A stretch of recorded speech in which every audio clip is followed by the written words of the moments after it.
Dios te pague de verdad por el cariño, por la acogida y sobre todo porque el Señor nos permite estar esta tarde hoy juntos. Siempre que voy a algún lugar pregunto, bueno, ¿qué será lo que el Señor quiere? ¿No? Porque de tanta gente que vive en un lugar, solo pocos son los escogidos y pocos son con los que podemos estar y llegar, y en esta tarde la sala está llena, así que algo grande querrá el Señor de cada uno de nosotros, y para algo el Señor nos habrá traído. No creo que nos haya traído ninguno de nosotros al azar o de gana. A veces pensamos que nosotros decidimos las cosas, y cuando te das cuenta hay otro que ya decidió hace muchos años antes de que tú nacieras por ti el día, la hora y el lugar en donde ibas a estar. Y lo digo por experiencia, porque realmente el hecho de mi conversión no es algo que yo lo buscaba, no es algo a lo que yo aspiraba siquiera. Con mucha vergüenza debo decir que vengo de un hogar de clase, ni siquiera de clase, sino de ese típico católico light, ¿no? O sea, con un Dios a mi manera. Y a veces mi papá me dice, hija, qué vergüenza, pero ¿por qué dices esas cosas? Le digo, porque papá, debemos reconocer y hacer un mea culpa de que nunca fuimos unos católicos comprometidos. O sea, yo me acuerdo del típico católico que va el domingo a misa como por cumplir, y apúrate y ojalá ya se acabe rápido la misa, y si había algo entre comillas más importante, pues no importaba si ibas o no ibas a misa. La típica familia de católicos en donde cuando había algún problema ahí se le sacaba a Dios del closet, se le ponía florcitas a la Virgencita, se le ponía velitas, algún santo para ver si salíamos del aprieto en el que estábamos, y mientras las cosas estaban bien pues ni nos acordábamos, ahí estaba empolvado el cuadro o la imagen de la Virgen. Íbamos a los sacramentos cuando nos invitaban, y era más bien como por cumplir con la familia y por ir de paso para la fiesta, porque para lo que realmente íbamos era la fiesta, no porque entendíamos por qué la importancia del sacramento, algo con respecto a la primera comunión. Yo recuerdo mi primera comunión, como todo el mundo en la casa estaba hecho loco, en el vestido, en el local, en los padrinos, y que además los padrinos tenían que reunir ciertas características no espirituales sino económicas. Igual la confirmación, ¿no? O sea, como hechos no importantes en la vida espiritual nuestra, sino más bien como hechos importantes en la vida social de la familia. Entonces, a raíz de eso también el tema está en que si no tienes una buena formación, a los 13 años tuve un problema de conducta con una monjita. Me acuerdo que odio tejer, y lo debo reconocer públicamente, ni la tejida ni la cosida es algo que va conmigo. Y a mí me daban clase en primer curso, ya cuando tenía 12, 13 años, nos daban clase de tejido, de cómo comportarnos, de cómo caminar, de cómo sentarnos. Y bueno, eso era como entretenido, pero ya cuando nos sentaban a tejer, a mí me empezaba una angustia existencial impresionante. Yo prefería estar con la pelota de básquet afuera en lugar de estar sentada con esas cositas que hasta ahora me enredo cada vez que cojo. Entonces, con mi mamá lo que hacíamos era, yo me hacía la que enredaba la lana, y cuando llegaba a casa, pues mi mamá me ayudaba, porque a mi mamá le fascina tejer, le fascina coser, pero como que la monjita se dio cuenta que lo que hacía en el colegio y lo que hacía cuando regresaba no era igual.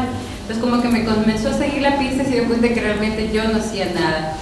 Entonces me reclamaba, yo cogí, guardé la costura, y de castigo me mandó teníamos como no sé cómo le llaman ustedes, pero es un cuarto para los castigados. Entonces en ese cuarto para los castigados me encerró, era debajo de unas escaleras, y entonces yo comencé a golpear desesperada. Imagínense, era la única nieta en medio de un montón de varones, la nieta preferida del abuelo, la hija mayor de la casa. Entonces claro que también tenía un deje de caprichosita, que como dice mi papá, hasta ahora, hijita, hasta ahora, de mimada. Y claro, comencé a golpear la puerta súper fuerte, muy fuerte, y claro que la monjita se enojó, vino y me pegó una empujada y me dijo que ya me calle. Entonces todo me habrá dicho, la cosa es que yo la empujé, ella coge, me da una bofetada, y le digo, monja, hija de... expulsada con 0,1 de conducta. Bueno, se puede imaginar mi papá a punto de asesinarme. Y de castigo mi papá me manda a un colegio mixto. Nunca había estado en colegio mixto y evangélico, porque como no pudo la católica, entonces a ver si la evangélica. Y Y entonces empiezan a mí a cuestionarme de que sí, de que ustedes adoran imágenes, de que ustedes se comen pancitos que no significan nada, y yo no daba explicación, no entendía nada de lo que me preguntaban. Me cuestionaba muchísimo porque cuando me preguntaban qué religión era, yo decía era católica. Y a los 14 años, 13 años y medio, ya yendo a los 14, tomo la decisión personal y por crisis existencial de declararme atea. Así no le tenía que responder a nadie. Y asumí el hecho de que tanto todos los cristianos y católicos son una tarea de personas con un poco de retardo mental, que como necesitan creer en algo o en alguien para poder salir adelante, por eso se hacen católicos, los hacen cristianos. Que Dios no existe, que es una mentira, y que este Dios de mentira es el que nos sirve a la gente para poder gobernarla, para poder decir qué es lo que hace, cómo vestirse, cómo caminar, a dónde ir, etcétera, etcétera, etcétera. Y luego, con ese discurso en el mismo colegio en el que estaba, que era protestante, en este colegio se empieza a sembrar una semilla de un grupo que fue muy famoso en mi país, que estuvo vinculado con Sendero Luminoso, con las FARC, con el Gesto de Liberación Nacional, que se llamó Alfaro Vive Carajo, así se llamaba. Entonces, cuando estaba en Alfaro, cuando comencé a conocer a gente de Alfaro Vive, empecé a trabajar con ellos. Primero me engancharon porque yo fui deportista desde que tenía 10 años. Entonces, como comencé, ahí íbamos a formar escuelas de deportistas en los barrios urbanos marginales. Ese era el objetivo. Y mientras formábamos escuelas de deportistas en los barrios urbanos marginales, empezábamos a recibir todo el adoctrinamiento marxista, de izquierda, que los empresarios son unos ladrones, que viva la clase obrera, que viva el Che Guevara, que abajo la religión, abajo los curas. Caminábamos horas de horas mientras nos iban formando, y a veces nos llevaban a montes altísimos, y cuando decían es que arriba está el hombre nuevo, arriba está el revolucionario, arriba está esa mujer guerrillera revolucionaria. Y cuando llegábamos no había nadie más que el cansancio, y decía, has encontrado a la guerrillera, esa es la nueva mujer revolucionaria, aquella que se vence a sí misma, aquella que logra vencer las dificultades. Entonces poco a poco iban sembrando en nosotros una sensación de no puedes sentir, tienes que ser fuerte, tienes que ser luchadora, tienes que ser una mujer que no cree en nadie más que en tus propias fuerzas. Y así prácticamente ya a los 17, 18 años yo ya estaba totalmente involucrada en lo que era el grupo de extrema izquierda. A los 21 años fui ya tomada presa, fui torturada, estuve prácticamente como 10 días encerrada, y ahí realmente debo reconocer que mi papá, a pesar de ser un hombre tan estricto, tan duro en muchas cosas, yo soy de la época sándwich, donde a mi edad, cuando éramos pequeños, nosotros les teníamos miedo a nuestros papás. Con una mirada nos silenciaban, con una mirada nos decían qué es lo que había que hacer, si había que entrar o había que salir. Entonces les teníamos miedo a nuestros papás. Hoy, en mi generación y de mi generación ya más adelante, los papás les tienen miedo a los hijos. Entonces, en mi tiempo eran los adultos primero. Yo soy de la generación sándwich, en donde nunca llegué a ser primera. Cuando era niña, los adultos eran primero, y cuando fui grande, los niños eran primero. Entonces, realmente sí se generó con mi papá toda una experiencia así de hay que hacer esto, hay que hacer este otro. Y digo, a pesar de toda la fuerza que él le trataba de poner, tan maravilloso él, porque así es el amor de los padres, y aprovecho aquí que están varios chicos, que a pesar de las tonterías y barbaridades que muchas veces cometemos los hijos, los padres, la fortaleza que tienen para estar ahí, para acompañarnos, para saber que los hijos cometemos errores, pero que los amamos sobre todas las cosas. Yo me pongo a pensar ahora como madre, ¿no? Yo creo que los hijos, la única oportunidad que tenemos para comprender a los padres es cuando somos padres. Antes de eso siempre los criticamos, siempre vemos que no nos entienden, siempre vemos que son unos malos, unos represores, exagerados, acorde a costumbres antiguas. Yo siempre decía a mi papá, es que a mí nunca me entiendes, que nunca me comprendes, que él quiere que yo sea lo que él quiere que sea, y yo no quiero ser eso. Él quiere que sea la super ejecutiva y yo no quiero. Yo quiero trabajar en el campo, quiero trabajar con la gente de las comunidades, quiero trabajar con los jóvenes, quiero levantarme en armas contra la opresión, contra la oligarquía, contra el imperio. Y mi papá no me entiende. Pero ese papá que no me entendía, que siempre me reprimía, que siempre me hablaba, mi papá me llegó a encerrar en el cuarto para que no salga a la revolución. Cuando caí presa y se enteró enseguida que había caído presa, el que me fue a buscar fue él. De 5 compañeros que fuimos tomados presos, 3 murieron. Una fue violada y con la bendición del Señor, y me imagino las oraciones de mi abuelo, y siempre en fe digo, es Él el que me protegió. Yo sí, torturada, me sacaron las uñas, la espalda la tenía destrozada, nos daban a beber unos líquidos que nos descomponían el estómago terriblemente, no teníamos baño, ahí mismo hacíamos nuestras necesidades, nos tiraban unas latas para que estemos ahí, nos ponían en el baño y nos bañaban en agua helada con unas mangueras súper fuertes que nos tumbaban al piso y nos revolcaban en el piso. Se hacían los que disparaban y muchos de los casquillos esos nos lastimaban la piel. Yo me pongo ahí como madre y digo, ¿cómo habrá sido abrir las puertas del cuartel y ver que salía algo que parecía ser tu hija, con la cara toda moratada, los labios rotos y la cara golpeada, y a pesar de que nos habían bañado y nos dieron unas camisas,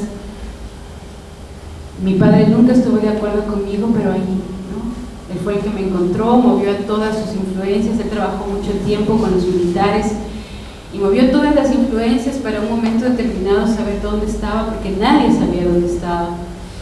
Me encontró y lo primero que hizo fue mirarme así como duramente, pero preguntarme, ¿cómo estás? Vamos a que te revisen. Y lo que más le gustaba a mi papá era, te hicieron daño, abusaron de ti, ¿cómo estás? ¿No?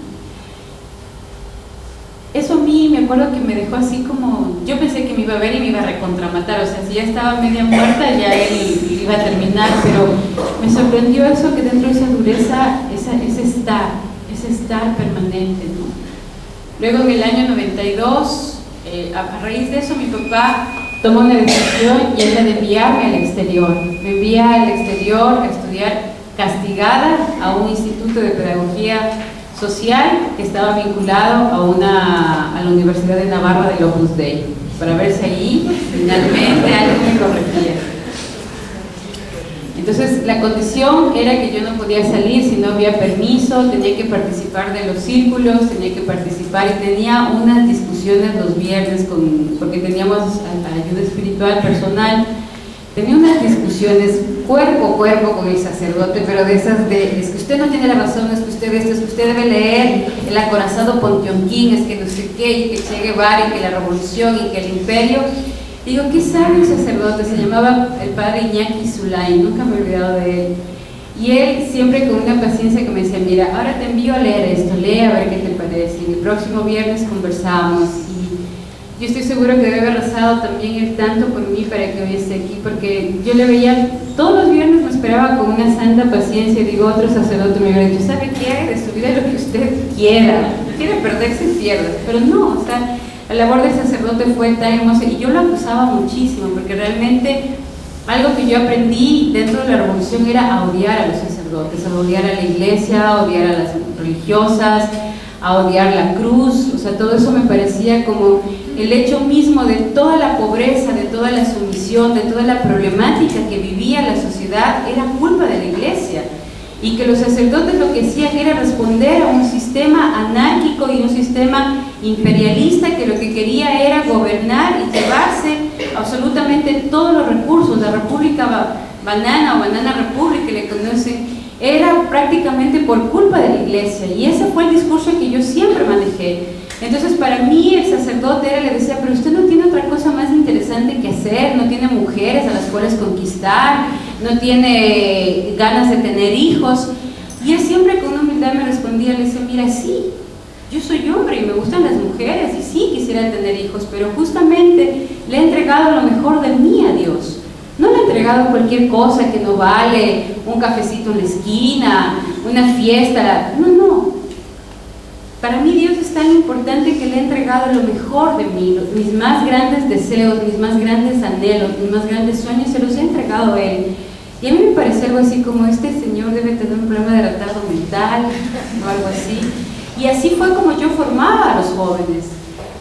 Entonces cuando yo en el año 90 regreso, ya cuando se hace el cambio de gobierno, me hice con el propósito de no, voy a llevar una vida diferente, voy a empezar a trabajar en la parte de organización política. Y en ese tiempo entra un gobierno de izquierda al Ecuador y muchos de mis compañeros entran a espacios de poder y muchos de mis comandantes entran a espacios de poder. Y es así como me vinculo con el Ministerio de Educación y a través del Ministerio de Educación con las campañas de alfabetización y los cómics de Mafalda, empezamos a vender la revolución en las comunidades indígenas. Y empezamos a hablarles de que, por ejemplo, las mujeres no tienen por qué estar al lado del varón, que si se quieren ir con otro hombre tienen derecho, de que si quieren dejar la casa, el marido pueden hacerlo, de que si los jóvenes no tienen por qué estar supeditados a la autoridad de un adulto. Y no solamente en unas clases de lectura, por ejemplo, uno de los ejercicios que hacíamos era el arbitrario empresario o que oprime a la clase obrera gana tanto dinero por el trabajo del pobre obrero que deja su vida ahí y que gana tanto. Entonces este empresario lo poníamos como el malo y el obrero como el bueno, la víctima, ¿no? Entonces generamos mucho odio entre obreros y empresarios. Ojo, que yo no estoy de acuerdo con este capitalismo también cruel y realmente caníbal que existe, pero tampoco estoy de acuerdo en que nos sigamos destruyendo los unos con los otros, de que nos sigamos destruyendo los hombres contra las mujeres y viceversa, los obreros contra los empresarios. Sí creo firmemente en que hay que establecer mercados más humanos y creo firmemente en que hay que establecer diálogos y maneras de comunicación para mejorar la calidad de vida de todos. Entonces, pero en ese tiempo no, en ese tiempo yo pensaba seriamente que había que armarnos, eliminar a todos aquellos que estaban oprimiendo al pueblo. Entonces entro como asesora del ministro de Educación y obviamente empezamos a ver el rum que pasaba en Perú y en Colombia, ¿no? La guerrilla estaba tomando poder, la revolución de izquierda estaba tomando poder y en Ecuador nos estábamos debilitando a pesar de que teníamos fuerza política. Y es así que entre una reunión, otra reunión, no, yo solamente voy a la reunión esta porque van a dar formación de cómo armar bombas molotov y si me interesa, voy a ir a esta otra reunión porque nos van a enseñar cómo disparar tal tipo de pistola para el caso de emergencia, cómo huir en caso de que te persigan. Y así me fui enganchando nuevamente, ya no era una reunión, ya eran 2 reuniones. En eso me quedé embarazada del comandante mío, del tercer comandante a bordo de toda la línea revolucionaria. Y decido, a la par de esto, irme ya definitivamente de guerrillera al Ejército de Liberación Nacional. Hice los contactos respectivos en La Guajira, hice una capacitación en Panamá para poder entrar ya directamente al entrenamiento como miembro, directamente ya como mando medio de todo el ejército. Y me faltaban 15 días para ir y me di cuenta que estaba embarazada. Entonces me acerqué al padre de mi hija y ahí te das cuenta como toda esta mentira de la izquierda revolucionaria, ¿no? La lucha por los derechos de la mujer, la lucha porque todos seamos iguales. En la revolución, la última rueda del coche somos las mujeres. En la revolución, el objeto sexual de todos los comandantes, de todos los del ejército, somos las mujeres. Les servimos para cargar las ollas, para cocinar, les servimos para sus placeres sexuales, pero somos sus compañeras. Entonces la compañera con la que pueden dormir, la compañera con la que pueden pasar un buen rato, la compañera con la que pueden divertirse, la compañera que de vez en cuando piensa y puede establecer ciertos diálogos con respecto a los cambios sociales, de las noches de bohemia. Pero si esa compañera te da un hijo, no, pues ahí sí ya no somos iguales. Ahí sí tienes que abortar, porque mientras me des placer, eres mi compañera. Mientras me des placer, estás igual a mí. Entonces, como eres tan igual a mí y los hombres no tenemos hijos, entonces tú tampoco tienes que tener ese hijo para que seas tan igual a mí. Y si eso implica que abortes, no hay problema. Y ahí se acuña la típica frase de lo que tú decidas. Yo te apoyo en lo que tú decidas, pero que quede claro que entre tú y yo nunca ha habido ningún compromiso. Como 2 adultos que somos, tú y yo tomamos una decisión responsable en nuestras vidas, y cada uno asume su parte de responsabilidad. Si tú quieres, te quedas con tu hijo, pero que conste que conmigo no cuentes. Y fue una presión fuerte con respecto a, tienes que abortar. Además, mira, no va a pasar nada, es cuestión de sacarse una muela, te libras del problema y en unas semanas estás en La Guajira. Y me pasó algo muy especial. Primero, yo siempre me planteé no tener hijos. Siempre me planteé que iba a ser una mujer revolucionaria, que no iba a tener hijos y por lo tanto era pro anticoncepción, pro anti todo, y que de hecho yo iba a regir mi vida sobre parámetros de independencia total, sin marido, sin hijos, y que me iba a dedicar a estudiar, a tener muy buenos cargos, a tener los suficientes recursos, pero sobre todo a internarme en la selva para trabajar con comunidades. Entonces, el embarazo tampoco estaba en mis planes. Lo que hoy la gente llama embarazo no deseado. Es lo que yo estaba, entre comillas, atravesando. Y ante la presión del aborto, decido aceptar ir al abortuario. El día anterior de ir al abortuario, cuando ya había tomado la decisión, había hablado con un amigo que había venido especializándose en Cuba, porque la mayoría de médicos que hacen abortos en nuestro continente son médicos que se han especializado en Cuba, en cualquier especialidad médica, pero en todas les enseñan cómo hacer abortos. Entonces cualquier médico que venga, a menos que tenga valores y principios, pero cualquier médico que venga especializado de Cuba, vive del aborto cuando llega a sus países. Entonces este médico ya habíamos pactado, le había dado el 50%, y esa noche pasa algo increíble en mi vida personal, y es que yo me acuerdo que lo primero que hacía era cogerme el vientre, y pensaba en si será varón, si era mujer. Después yo mismo me convencí que era mujer, y empiezo a cuestionarme, ¿no? O sea, si es mujer, ¿por qué ella no tiene derechos? O sea, si yo toda la vida luché a favor de los derechos de la mujer, ¿por qué la mujer que llevo en mi vientre no tiene derechos? Y eso me comenzó a dar la vuelta y me daba la vuelta y decía, bueno, si yo tuve derechos, ella tiene tan iguales derechos como yo. Y me convencí que era mujer, y de pronto la sueño, ¿no? La sueño muy, muy bonita, que me sonreía, y la sentía, realmente la sentía en mi vientre, y tomé la decisión de no abortar. Al siguiente día me levanté, hablé con el papá de mi hija y le dije, mira, a partir de este momento, como mujer, he tomado la decisión de defender el derecho de la mujer que llevo en mi vientre. Me dijo, pero ¿cómo sabes si es mujer y si es varón? ¿Qué va a pasar? Y dije, no.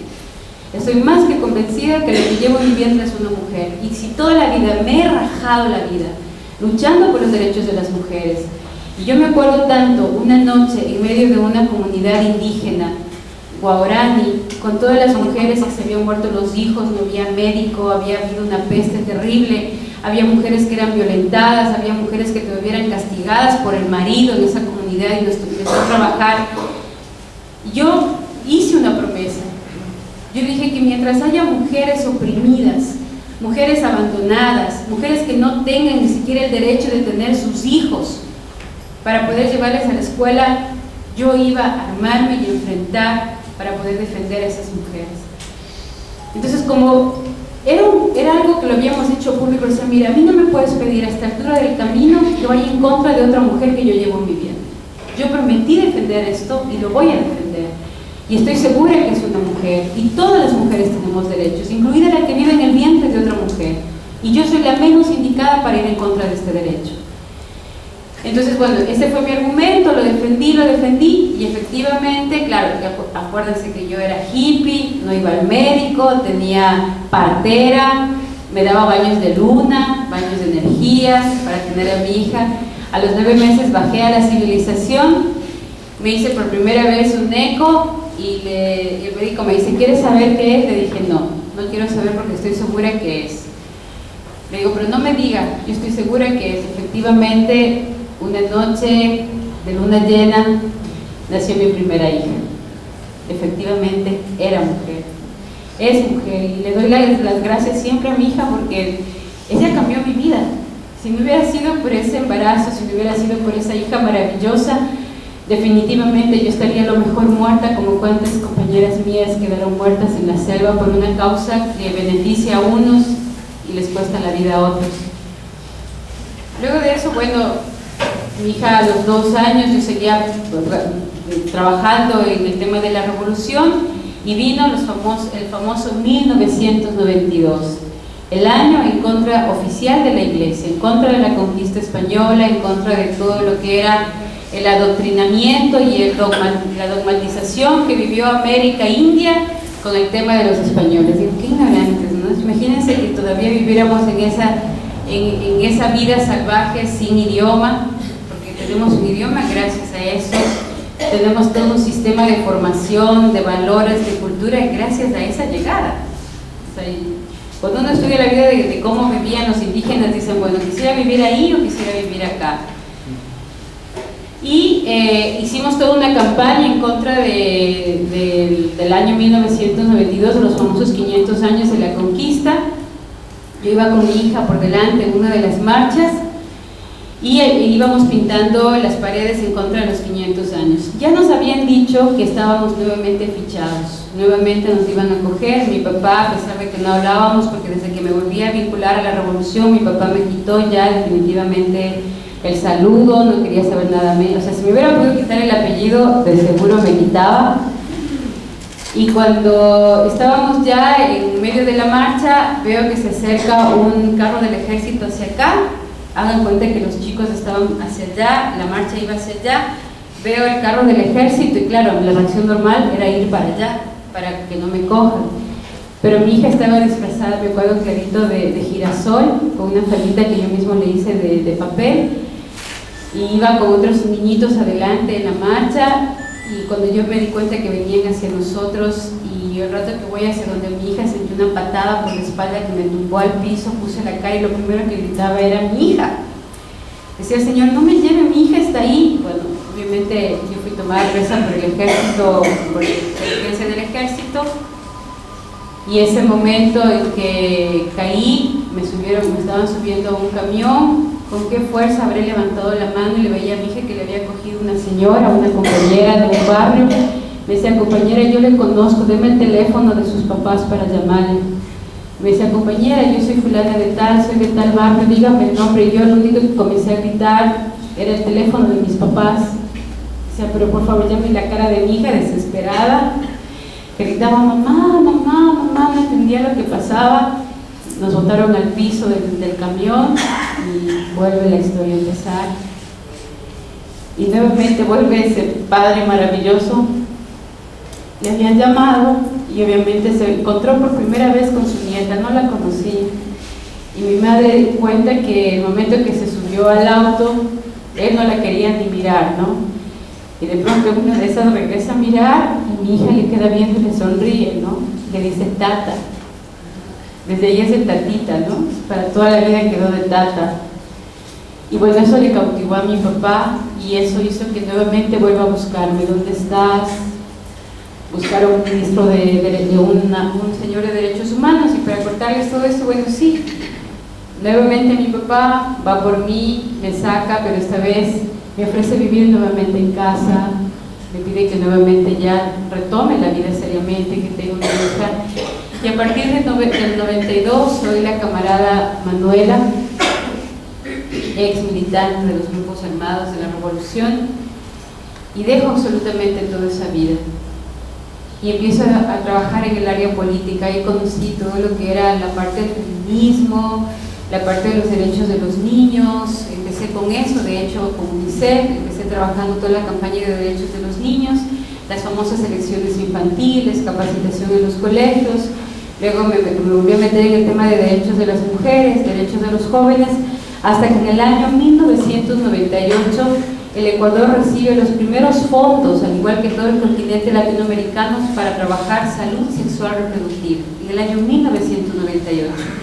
Y en el año 1998 empezamos a hacer, lo primero fue la capacitación a maestros y médicos en el adoctrinamiento para el uso de anticonceptivos y para el adoctrinamiento de todo el tema del aborto, y todavía no entraba la homosexualidad, pero sí entraba la anticoncepción y entraba el aborto. Luego del año 1998, en el año 2000, ya no nos entregan solamente fondos para capacitación a maestros y médicos, sino que nos entregan también fondos para empezar a trabajar la implementación de los proyectos a los jóvenes y las reformas legales. Y empezamos a hacer desde el año 1998, con más fuerza el 2000, las reformas legales en las constituciones y en los códigos civiles y penales. Simplemente les decíamos, es incluir salud sexual reproductiva en los derechos de la salud que tienen todas nuestras constituciones. Y claro, parecía tan simple, ¿verdad? Incluye el término salud sexual reproductiva en el mejor de los casos, o solo salud sexual que aceptaron otros países. ¿Qué implica la atención a las mujeres? ¿Qué implica la anticoncepción? ¿Qué implica el trabajo con todas estas líneas de entrega de anticonceptivos a los adolescentes? Y ahí fue donde empezamos no solamente a entregar recursos, sino ya directamente a capacitar cómo era a los jóvenes, porque antes capacitábamos a los maestros, pero ya entramos directamente a los alumnos de 12 y 13 años a entrar en los colegios y enseñarles cómo poner un preservativo, cómo usar el preservativo, cómo empezar a trabajar, por ejemplo, si no te quieres que se enteren tus papás, la inyección, sin decirles que les puede dar un derrame cerebral que les ha dado a muchas de las chicas, las pastillas anticonceptivas, y les enseñábamos entre 12 y 14 métodos de anticoncepción y contracepción a los adolescentes, sin permiso de los padres de familia, porque como entregamos fondos a los ministerios de educación y a los ministerios de salud para, entre comillas, hacer reformas educativas, ¿se acuerdan de las famosas reformas educativas del 2000? En donde supuestamente íbamos a mejorar las escuelas, a mejorar los centros de salud también. Entonces, dentro de esos fondos que se entregó el Banco Mundial y la ONU para el mejoramiento de educación y salud en América Latina, el eje transversal de todos esos proyectos fue salud sexual reproductiva, y en el año 2002 aparece género. Porque al principio era salud sexual reproductiva, luego empieza a aparecer género. Cuando empieza a trabajarse ya el área de salud sexual y género, ya no, los padres empiezan a despertar, empiezan a decir, no, yo no quiero esa educación para mis hijos, yo no quiero ese tipo, y ya era tarde, porque los mismos maestros y los mismos médicos ya estaban más que capacitados en que eso era lo que había que hacer. Inclusive dentro del ámbito de educación y de salud, los mejores distribuidores de todos los productos de anticoncepción y de aborto, y ahora inclusive de género, eran los maestros y los médicos. Ingenuamente no saben que quienes implementan el proyecto, que son los técnicos, ganan entre 4 y 5 mil dólares. Un director de proyecto puede llegar a ganar entre 15 y 20 mil dólares. Cuando el maestro y el médico de los servicios de salud públicos de nuestro país o de las escuelas públicas de nuestros países son distribuidores farmacéuticos que no ganan un solo centavo por la distribución que le hacen a estas farmacéuticas. Y es así que en el año 2004, luego de que nos hemos gastado aproximadamente 200 millones de dólares en todo el continente, desde Panamá hasta Argentina, sin contar Brasil, porque Brasil es otro continente totalmente diferente, decidimos hacer por primera vez la evaluación de los proyectos de salud sexual reproductiva. Y ahí es donde aparece esta realidad que hoy les voy a comentar. Pero ya para eso también nosotros ya nos habíamos asumido y habíamos vivido toda la propuesta, ya ellos nos la habían vendido. Yo no quiero que nadie de los que estén aquí me levante la mano, pero ¿cuántas de las parejas que están aquí ya están ligadas? ¿Cuántas de las parejas que están aquí piensan que 1 hijo y 2 es lo ideal? Porque más de eso es calamidad doméstica, son problemas económicos, es calidad de vida, te quita tiempo, no te deja ser profesional. ¿Cuántos de los que estamos aquí pensamos que los hijos son una carga? Nosotros mismos nos hemos encargado de seguir repitiendo la historia de este allanamiento cultural que nos han hecho. Nos burlamos del matrimonio, por ejemplo. En vez de decir, ay, mira, qué bonito el matrimonio como en mi tiempo hasta el ajuar nos hacía la abuelita. Yo me acuerdo que decía, abuelita, ¿qué está bordando? Hijita, estoy bordando tu ajuar. Y decías, uy, abuelita, pero me falta, ¿no? Pero ya te iban preparando que algún día te ibas a casar, porque era como parte de un proceso de vida que había que seguir. Hoy no. Hoy te hablan del matrimonio y dicen, ves unos novios saliendo de la iglesia y dicen, ¡ay, pobrecitos! No saben a lo que se enfrentan. ¡Qué desgracia! Pobrecito, capaz que embarazada está, por eso se está casando. Mi papá tiene una broma muy cruel y mi mamá se muere de las iras, ¿no? Porque cuando le dice, Gonzalo, ¿y cuántos años de casado tienes? Dice, uy, hijito, dice, 25 años. Si hubiera asesinado a alguien, hace 20 años hubiera salido. Dice, pero esto es cadena perpetua. Y ese tipo de bromas son muy comunes entre nosotros.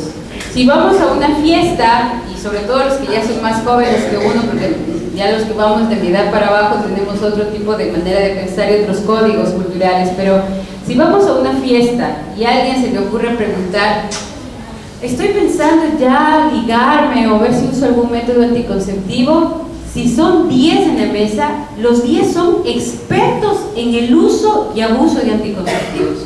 Porque algunos le dicen, no, ¿sabes qué? Nosotros probamos las pastillas, pero me comenzó a engordar, me comenzó a caer el pelo, entonces luego ya probé las inyecciones, pero ¿sabes qué? En cambio me daban muchas migrañas, se me comenzaron a hinchar las piernas.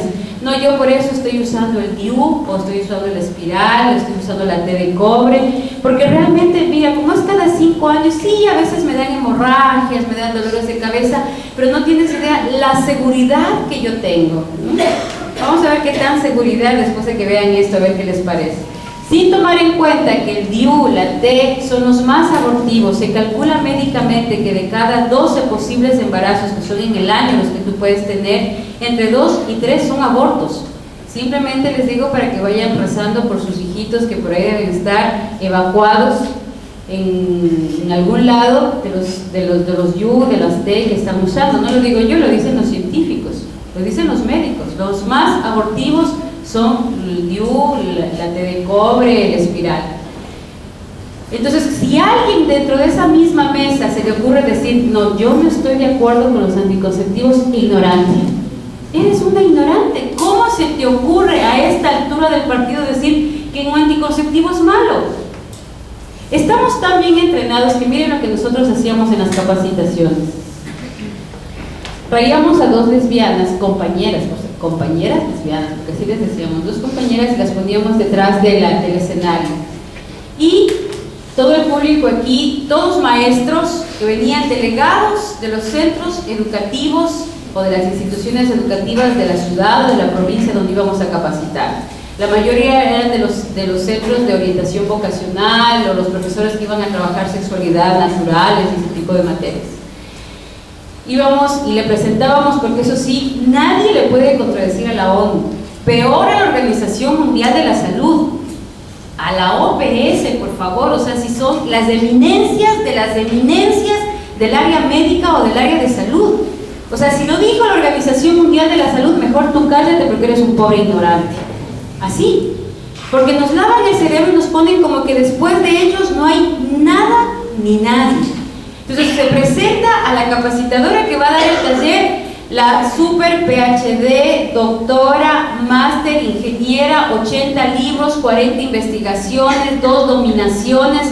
Entonces, claro, tú maestro con tu título de maestro bajo el brazo, cucaracha al lado de la señora, entonces a ella no le pueden decir nada, porque como tiene tantas investigaciones, entonces se presenta ella y dice, miren, el primer ejercicio que vamos a hacer esta mañana es simplemente observar y sentir.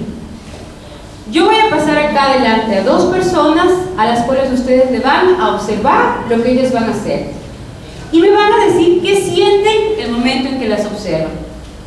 Entonces salen las 2 compañeras, se les dice, compañeras, pasen por favor, se quedan mirando, la una le empieza a acariciar a la otra se le empieza a acercar y le empieza a hacer arrumacos y terminan con un beso apasionado en la boca. La super PhD, máster, doctora in causa le dice, gracias compañeras, salgan, e inmediatamente se les pregunta, ¿cuántos de los que están aquí, imagínense que han visto la escena, levanten la mano todos aquellos que piensan que lo que acaban de ver les ha causado rechazo, les ha causado una sensación fea, no se han sentido bien, se han sentido inclusive molestos con lo que acaban de ver? Levanten la mano, por favor. Levanten la mano.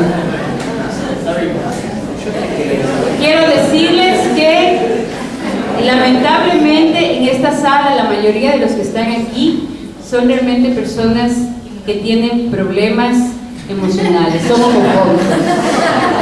Entonces se lo van a tener que plantear, porque realmente así, y así les decíamos, o sea, ustedes tienen un problema de homofobia, deberían visitar un psicólogo, porque ustedes están yendo en contra de su naturaleza, escuchen, en contra de su naturaleza, y están ocasionando daños emocionales a otros. Entonces, claro, a la siguiente vez que había otro ejercicio parecido, decían: levanten la mano a los que no se sienten bien. Nadie. Por ahí uno que otro protestante, que son así como los más valientes, se levanta y dice: ¿sabe qué? No estoy de acuerdo, me voy. Ah, que le va a costar la calificación, que no le voy a dar certificado. ¿Sabe qué? No me importa, me voy. Pero los demás se quedan calladitos, entonces se les empieza a decir toda una serie de mentiras. Entonces, claro, si es que a Cristian, a Rodrigo y a mí, por ejemplo, si a Rodrigo le quitan un pedazo de hueso y a mí me quitan un pedazo de hueso, en él van a encontrar un esqueleto masculino y a mí un esqueleto femenino. Las hormonas de él son masculinas, las mías son femeninas, nuestras células, la manera de pensar, la manera de actuar, todo nos hace diferentes, absolutamente todos. Pero si yo soy capaz de a él convencerle de que ya no es un hombre y que a partir de ahora puede ser mujer, tengan la seguridad que le puedo convencer de cualquier cosa, de qué comprar, de qué vestir, de dónde ir de vacaciones, de qué moda debe usar, a qué universidades debe ir, qué coche debe usar, qué tipo de casa debe tener. ¿Por qué le convencí de ir en contra de su natura? Ataqué hasta su misma identidad. Y al haber atacado su misma identidad, ya puedo hacer de él lo que yo quiero. Tanto hemos caído, tan bajo hemos caído, que ustedes se pueden imaginar un perro que mañana decida que es un gato atrapado en el cuerpo de un perro. Y al siguiente día empiece a maullar. O que de pronto mañana una ballena decide que es una paloma atrapada en el cuerpo de una ballena y decide volar, pero ni a los animales se les ocurre eso. Pero sin embargo, a nosotros sí se nos ha ocurrido que mi cuerpo, mi identidad, lo que yo soy ya puede ser cualquier cosa. Y nos han cambiado los mismos conceptos, nos han cambiado la misma ciencia para poder vendernos lo que ellos quieren. Si en este momento, Dios no quiera, pero supongamos que los cables que están tan delgados no resisten y se empieza un incendio terrible aquí, voraz, que no nos da tiempo a salir a todos por esa puerta, viene el médico forense y lo que va a encontrar es 300 cuerpos. Y lo que el forense científicamente va a poder decir es: aquí había 200 mujeres y 100 hombres. No por ahí había un medio hombre o una media mujer. No puede, científicamente no puede. Es lo que él va a poder decir. Así ese hombre se haya hecho 80 operaciones y aquí está de incógnito y parece una vedette 90, 60, 90, en el momento que el médico forense la vea achicharrada, carbón puro y saque una muestra, va a decir: aquí había un varón, punto. No va a poder decir más. Y con el ADN va a decir que era Pepita Pérez o Juanito, nada más. Así de simple, porque nuestro ADN nos marca, nuestras células nos dicen quiénes somos y eso es parte de nuestra identidad. Lo mismo en el caso del aborto. Si yo soy capaz de a ti como madre, que tienes a tu bebé en el vientre, que sabes que tú lo estás alimentando, que cuando a ti te entregan la prueba de embarazo, te dicen: señora, está embarazada, tú no te pones a pensar: ¿y ahora qué será? ¿Será piedra? ¿Será que van a hacer una manzana? O a lo mejor nace un bebé. Cuando a ti te entregan un examen de embarazo, ¿sabes que estás embarazada de qué? De un hijo. O sea, no se te ocurre otra cosa. Las mujeres nos embarazamos de hijos. ¿Y cuando abortamos? Abortamos hijos. Así de simple. Por ciencia pura, por biología, por conocimiento básico. Una perrita que está preñada, jamás se le ocurre destrozarse el vientre para sacar a sus crías porque le causan un problema emocional. Ni una perrita, ni un animal. Y sin embargo, yo a ti soy capaz de convencerte de que tienes el derecho de asesinar a tu hijo porque quieres estudiar, porque no te alcanza el dinero, porque tienes una crisis emocional en el trabajo, porque estás muy ocupada y no tienes tiempo para dar a los demás, por X, Y, Z razones. Entonces yo te convenzo que ese es más, no solamente que tú puedes hacerlo, sino que es tu derecho. Entonces ya te convencí de que mates a tus hijos. Ya te convencí de que no eres hombre sino mujer. Mira, después de eso, ya te puedo convencer de cualquier cosa. Si ustedes se ponen a pensar en este momento, ¿quién es la última persona que en este momento te cortaría a pedazos o te daría unas 50 cuchilladas aquí en este momento? ¿Quién sería la última persona que se te ocurriría que te puede hacer eso? Tu madre. Tu madre. Es verdad que a veces, chicos, que ustedes se pasan y les dan unas ganas de botarles, pero respiramos y nos aguantamos, pero o sea, no se nos ocurre jamás hacer. Entonces, si en lo racional, en lo emocional, en lo físico, estamos totalmente claros de eso, ¿por qué el momento en que se plantea dudamos? Porque te he convencido y porque he hecho un trabajo constante y permanente de decirte, eso es bueno, eso es bueno, eso es bueno. Por eso, cuando el aborto es legal, crecen las tasas porque es legal igual a bueno, igual a permitido. Entonces, como ya es legal, entonces es permitido. Como ya es legal fumar, pues todos fuman. Como ya es legal tomar, pues todos toman. Y es parte cultural, es más. Por más que te dicen, mire señora, así quedan sus pulmones achicharrados, negros, deplorables, ven las imágenes que están ahí, como es legal, como lo venden en todas las tiendas, es igual el aborto. Como es legal y como ya va a estar en todos los centros de salud, entonces es bueno. Y es ahí, en ese justamente, todo este análisis, el que en el 2004 hicimos cuando hicimos la primera evaluación de los proyectos, luego de que nos habíamos gastado toda la cantidad de dinero, los 200 millones, y descubrimos eso. Y a raíz de eso nace esta charla. Esta charla le hemos denominado el precio del sexo porque justamente responde a aquella pregunta que todo el mundo nos decía, bueno, ¿y por qué no dicen la verdad? Porque esto fue lo primero que nos cuestionamos nosotros. Lo primero que nos cuestionamos fue, ¿por qué no les estamos diciendo a los chicos lo que está pasando? Nos habíamos planteado en el proyecto para que nos den 6 millones de dólares. ¿Ustedes creen que las Naciones Unidas le da a uno 6 millones de dólares por la bonita cara que tienen? ¿O por lo simpáticos que son? No. Habíamos presentado un proyecto sustentado, validado, con cuadros estadísticos, con estrategias, con propuestas, con todos los hilos conductores con los que íbamos a trabajar, y el objetivo era bajar los índices de embarazo adolescente, bajar las enfermedades de transmisión sexual, evitar que el SIDA siga creciendo de la manera en la que estaba creciendo, más bien subir el inicio sexual de los chicos que estaban entre los 16 y 17 años. Luego de comernos todo el dinero, aplicando la metodología que ellos nos dieron, ¡oh sorpresa! Santiago de Chile, un taller de evaluación de los proyectos de salud sexual reproductiva con todos los proyectos de la región, financiado por la Agente Z, demuestran que luego de aplicar los proyectos hemos quintuplicado el embarazo adolescente. De 5 enfermedades de transmisión sexual que teníamos latentes en la región, ahora hay 50 enfermedades de transmisión sexual latentes entre los que viven una vida sexual activa y sobre todo promiscua, que habíamos bajado de 16 a 12 y 13 años el inicio sexual, que teníamos casos de VIH-Sida en varias de nuestras ciudades que estaban a punto de ser pandemia.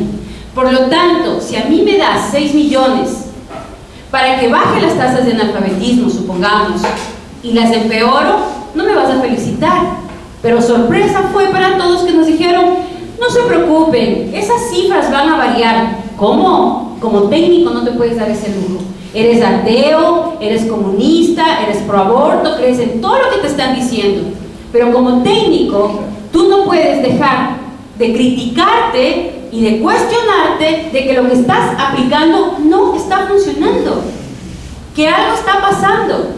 Y ahí fue cuando comenzamos a hilar fino y nos dimos cuenta que detrás de todo ese discurso que nos habían vendido había millones y millones de dólares que venían de farmacéuticas, que eran las mismas que financiaban nuestros proyectos para distribuir sus productos, que eran las mismas que vendían los productos para cuando los chicos ya estaban enfermos, venderles ellos mismos las vacunas contra el virus de papiloma humana, o más conocida como contra el cáncer de útero, para venderles todos los medicamentos en contra del herpes, que es una enfermedad que está como pulga o está contagiando muchísimo a los chicos, y para el aborto, porque resulta que ellos mismos distribuyen las máquinas de absorción manual de endometriosis para realizar los abortos, los mismos que distribuyen Cytotec, los mismos que distribuyen el misoprostol. Es decir, era el negocio redondo. Yo te vendo los productos, como sé que no funcionan y que tienes dos alternativas, o que te vas a enfermar o que te vas a embarazar, yo mismo te vendo los medicamentos para que, entre comillas, te sanes. Y como la otra alternativa es el aborto, yo mismo te vendo los productos para que abortes. Y no completado el cuadro, también vendo el colágeno de esos niños abortados para hacer cremas anti-envejecimiento, para hacer shampoos o para los laboratorios que hagan experimentos con nuevos medicamentos para los otros humanos. Ese era el cuadro que descubrimos. Entonces empezamos a trabajar para poder hacer la denuncia. Todavía yo no era católica en ese tiempo.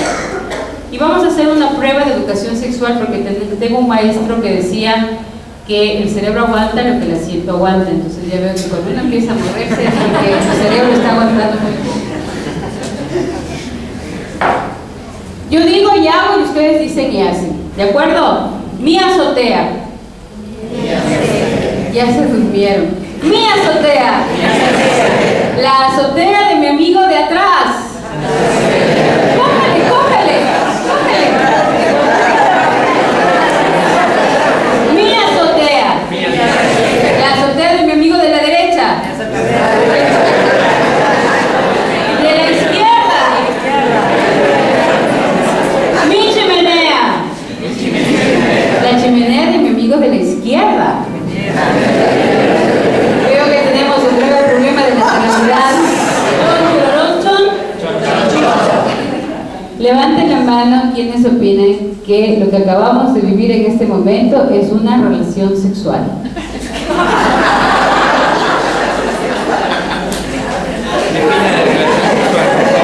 Qué pena, qué pobre relación sexual. Levanten la mano los que creen que han vivido una relación sexual. Levanten la mano. 1, 2, 3, 4, 5. Ahora levanten la mano los que crean que no tuvimos una relación sexual, los que no hemos tenido una relación sexual. La mayoría. Bueno, quiero informarles que los que han dicho que no acaban de sacar 0 en sexualidad. Acabo de dar la respuesta. Confundimos la mayoría de veces por el marketing que recibimos, por la información que recibimos todos los días, confundimos la relación interpersonal en donde está inmiscuida mi sexualidad, que fue lo que decía el caballero de atrás, con estrictamente lo genital, porque eso es lo que nos han vendido. Nos han vendido sexualidad igual a genitalidad. Y sexualidad, como decía el caballero y como decía una dama por acá, es la interrelación de mi ser mujer o de mi ser varón con el otro, que ayuda a fortalecer mi identidad, a que crezca mi identidad como mujer o que crezca mi identidad como varón. Porque yo soy varón desde la misma célula de mis huesos, de mi cuerpo, de mis hormonas, absolutamente todo mi ser es ser varón si soy hombre o si soy mujer. Entonces, el varón es varón en su manera de hablar, en su manera de comportarse, en su manera de vestir, en su manera de sentarse, de expresarse, y la mujer es mujer en su manera de vestirse, de arreglarse, de peinarse. Por eso es que en esa interrelación que tenemos, la interrelación sexual me permite a mí ser más mujer y a ustedes ser más varones. Porque mi sexualidad es aquello que marca mi identidad como ser hombre o como ser mujer. Entonces, cuando yo o cuando todas las chicas que están aquí se arreglan, se bañan, se perfuman, se peinan, se ponen guapísimas y salen a la calle sexy, sensuales, no lo hacen para que una compañera del curso le diga: mijita, qué guapa que estás. No, lo hace porque quiere atraer al otro, porque quiere ser atractiva para el otro sexo. Igual los varones. Cuando el varón se afeita, se pone así todo guapísimo, se perfuma, se pone y va con el perfume 2 cuadras por parte de la casa, no lo hace para que su compañero varón de trabajo le diga: guapo, esta noche salimos. Jamás, ni se le cruza por la mente. Lo hace para parecer guapo ante las otras, para ser atractivo ante el otro. Y esa es la manera en que yo voy creciendo en mi feminidad. Yo soy más femenina en tanto y en cuanto crezco en mi relación con el otro, con lo masculino, y al revés. Él es más varón en tanto crece en su relación con lo femenino. Sin necesidad de que haya una relación genital, sin necesidad de que haya una relación inclusive afectiva.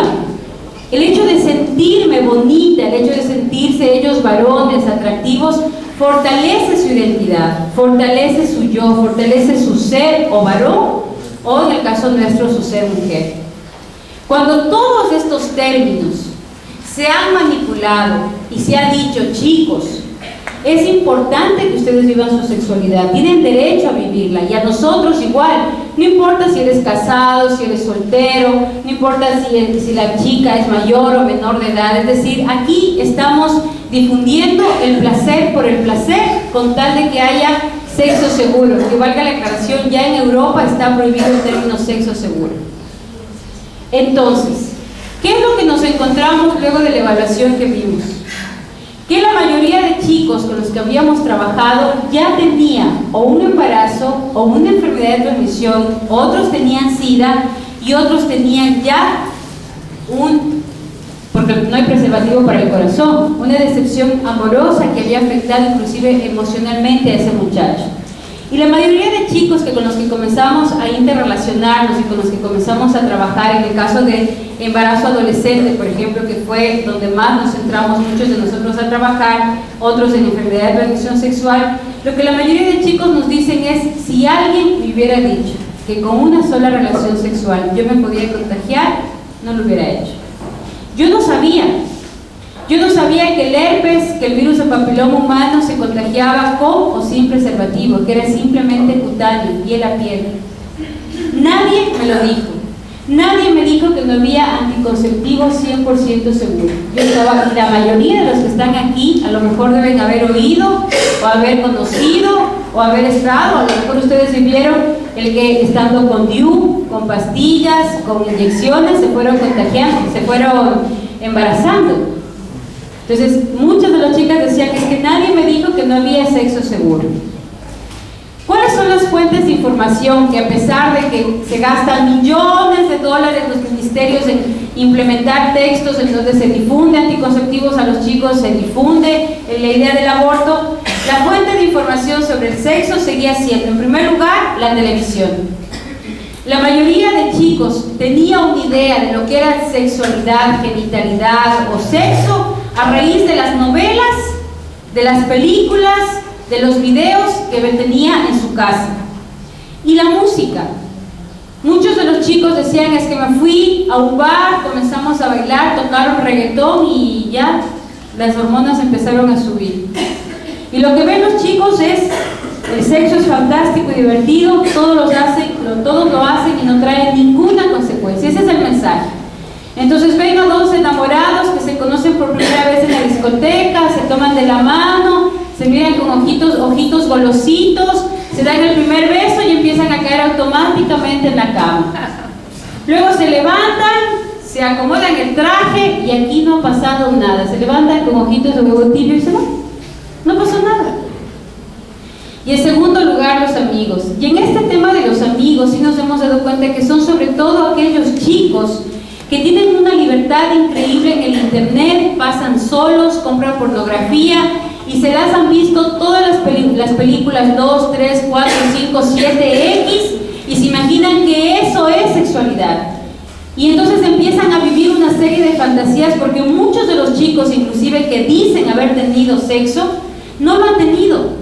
Muchos de los chicos que hablan como expertos del sexo son chicos que lo han visto a nivel de películas, a nivel del internet, a nivel de pornografía que venden en cualquier lado hoy en la mayoría de nuestros países. Y es el que se encarga, como está solo, como no tiene quien le guíe, como los papás están desde las 6 de la mañana hasta las 8 de la noche trabajando para darle el iPod, para darle la televisión, para darle la computadora, para darle absolutamente, entre comillas, todo lo necesario, menos lo que necesitan, que es tiempo y amor. Entonces ese niño que tiene, entre comillas, todo y no tiene nada, y que es tan pobre que lo único que tiene es dinero, entonces ese chico se encarga de encaramelar a los otros, de decirles, de darles información falsa. Ahí hay una verdad y una mentira en ese mensaje que reciben los chicos. ¿El sexo es fantástico y divertido? Sí, es verdad. Porque ni ustedes ni yo estaríamos aquí si no fuera así. Pero es una parte integral de nuestro ser. Es maravilloso, es precioso como todo lo creado en nosotros, como nuestros ojos, como nuestras manos, como nuestro hígado, como nuestros riñones. A mí no se me ocurriría cortarme la respiración por puro placer. A ninguno de nosotros se nos ocurriría de pronto, yo qué sé, suicidarnos porque sí, porque me va a dar placer. El sexo es parte de nuestro cuerpo, como todo el conjunto maravilloso, y funciona de la misma manera perfecta y maravillosa como funciona el resto del cuerpo. No son los chicos ni nosotros somos genitales pegados a un cuerpo que funcionamos por instinto. Somos seres humanos integrales que sentimos, que pensamos, que actuamos, que tomamos decisiones, que tenemos valores, que tenemos principios y sobre lo cual actuamos. Entonces, sí, el sexo es hermoso y es maravilloso si yo lo veo desde lo integral. Todos lo hacen y no trae ninguna consecuencia, es falso. Porque todas las decisiones que tú tomes en la vida van a tener un costo, a corto, mediano o largo plazo. Todo, absolutamente todo.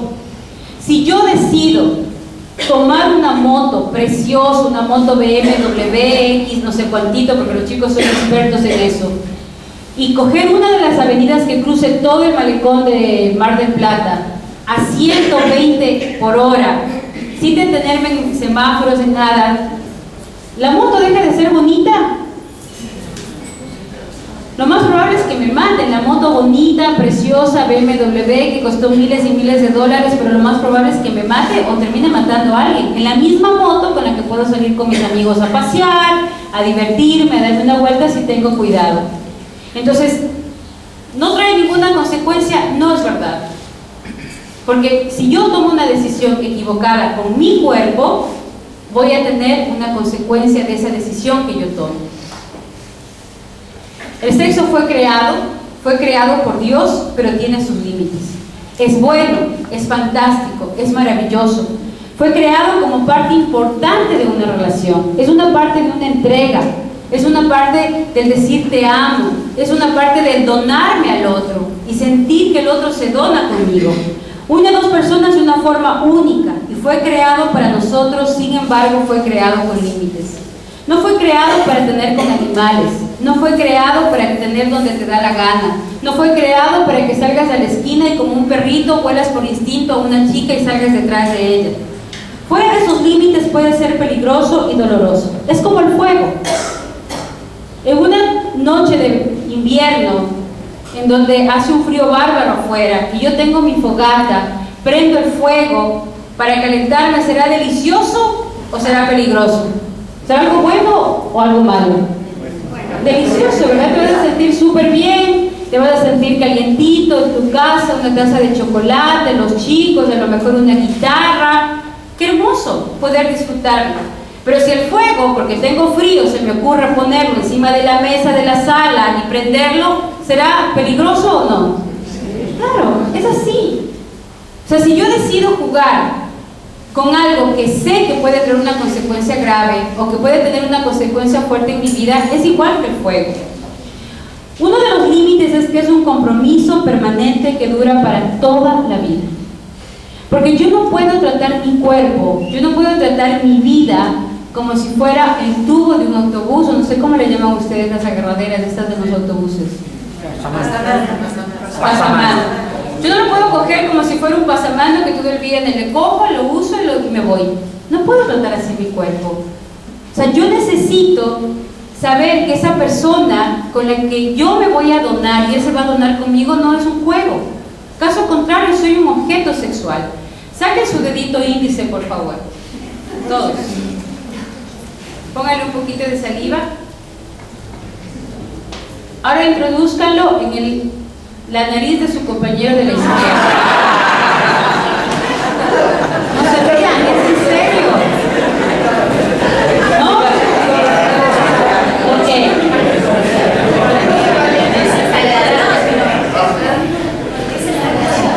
Es desagradable. ¿Por qué no? O sí lo hizo. ¿Por qué? Es desagradable. Es el cuerpo de otro, porque es privado. Es el cuerpo del otro, es privado. Y fíjense que no les estoy diciendo que se desnuden, que enseñen hasta el lunar en el cachete izquierdo, que solo su mamá sabe que lo tienen y nadie más. No se van a contagiar de ninguna enfermedad de transmisión sexual. Y sin embargo, hoy muchos maestros y muchos médicos a nuestros hijos les dicen que tener una relación sexual es tan fácil y tan sencillo que simplemente es cuestión de usar un preservativo. Y les da más asco, les parece más desagradable meterle el dedo en la nariz del otro compañero que desnudarse, enseñar todo el cuerpo y después no sabes ni siquiera lo que va a pasar, ni siquiera sabes cuáles van a ser las consecuencias, el nombre siquiera para saber quién te contagió de virus del papiloma humano. ¿Se habrá lavado los dientes?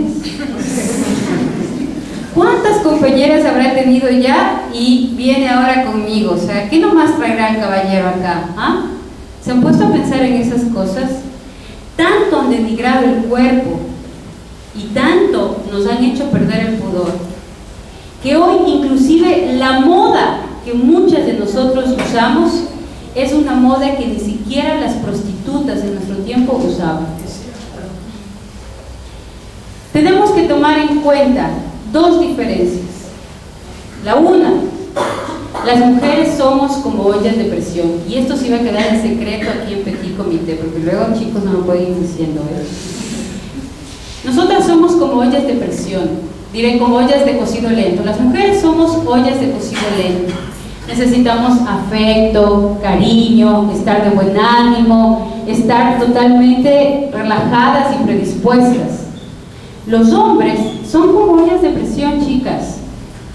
Ellos con una imagen, ya llegaron al éxtasis y al placer total. Así, ¡frum! Entonces cuando nosotras usamos faldas que parecen bufandas y usamos blusas que tienen descotes del cuello al ombligo y vamos con toda la pechuga al aire, no piensen que el pobre muchacho con el que van a salir a bailar las va a ver y va a pensar en el primer poema de Pablo Neruda. Pobre, está sudando frío, pero por supuesto. Pero yo tengo que pensar en lo que yo estoy causando en el otro. Ojo, porque ya sé que algunas feministas que yo tengo derecho a vestirme como yo quiero. Claro, claro que tienes derecho a vestirte como tú quieras. Pero recuerda, yo no sé qué imagen tendrían de mí si yo hubiera venido en short, en zapatillas y en camiseta de tenis a dar la conferencia. No sé qué imagen se hubieran llevado. Es mi derecho de vestirme como yo quiera. Si tú te vistes como señorita, hablas como señorita, te arreglas como señorita, te comportas como señorita, ¿cómo te van a tratar? Como señorita. Pero si tú sales a farrear y a chupar, como una prostituta, hablas con un lenguaje florido como cualquier chica de la calle, te vistes con una ropa de esas nada fáciles, y encima más sales con el primero que te invita y eres la chica popular entre comillas de todo el barrio, hablas como prostituta, te vistes como prostituta, te expresas como prostituta, te comportas como prostituta, ¿cómo te tratarán tus amigos? Pero por supuesto, es más, queridas compañeras, amigas y algunas hermanas, resulta que los hombres saben perfectamente, y inclusive ustedes pueden hacer un diagnóstico con sus mismos amigos, papás, padres, primos y esposos, que les pregunten cuál es el perfil de la madre de sus hijos, no de su esposa, el perfil de la madre de sus hijos. Escuchen lo que van a oír ahí, ¿eh? ¿Cuál es el perfil de la madre de sus hijos?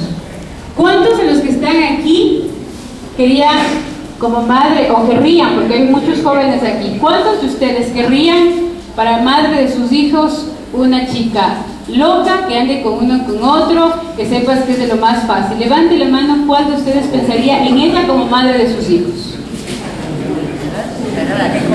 Bueno, ya la reflexión lo dejo de manera individual, pero esa es la verdad, mujeres y compañeras mías. Ahora, piensen las mujeres que están aquí, ¿cuál es el perfil de papá que ustedes quieren? ¿Quiénes de ustedes piensan en un papá que sea como ideal, borracho, sinvergüenza, mujeriego, que tenga 4 o 5 mujeres al mismo tiempo? Levanten la mano la mujer que aspira de ese hombre papá, como papá de ella. Entonces, si yo no quiero un padre así para mí, tampoco le puedo dar un padre así a mis hijos. Yo tengo que pensar claramente quién es el padre que le voy a dar a mis hijos y quién es la madre que le voy a dar a mis hijos. Porque resulta por ahí que el preservativo no me da ninguna garantía, y resulta que sí me quedo embarazada, y resulta que la paternidad y la maternidad es para toda la vida. Porque tú puedes oír, ahí va mi ex marido, mi ex suegra, ahí va mi ex esposa, mi ex esposo. ¿Tú has oído alguna vez que alguien diga, ahí va mi ex papá, ahí va mi ex mamá? O eres papá y mamá para toda la vida, o te quedas de criminal de tu propio hijo para toda la vida. No hay otra opción. Pero que eres papá de un hijo muerto o de un hijo vivo, no hay otra opción.